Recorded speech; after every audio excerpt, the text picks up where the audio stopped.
جتنے زیادہ ڈالیں گے اتنی زیادہ فائدہ ہوگا. وہ سارے آپ نے نا پیس کے رکھ لینے, وہ آپ بچے کو کھلائیں. چینی بالکل نہیں ڈالنی, گڑ بھی نہیں ڈالنا, آپ نے صرف دھاگے والی مصری ڈالنی ہے, اس کا زیادہ فائدہ ہے. بچے بڑے دونوں کھائیں, ایک تو ذہنی صلاحیت بڑھے گی, دوسرا طاقت آئے گی. آہستہ آہستہ بچے کی نظر بھی ٹھیک ہوگی, جن بچوں کی آنکھوں سے پانی نکلتا ہے وہ بھی ٹھیک ہو جائے گا. آپ بچے کو تیل سر پہ جب بھی لگائیں تو ایسا کریں, تیل آملے کا لگائیں, بغیر خوشبو کے آملے کا تیل خود نکلوا لیں, اس سے بھی سر میں اثر ہوتا ہے, بچے کی ذہنی صلاحیت بھی بڑھتی ہے.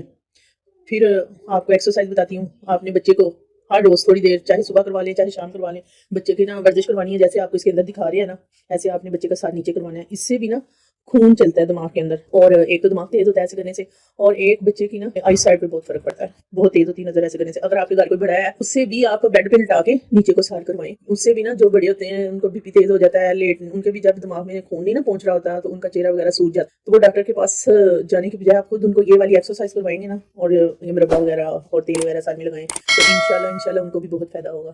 اللہ حافظ.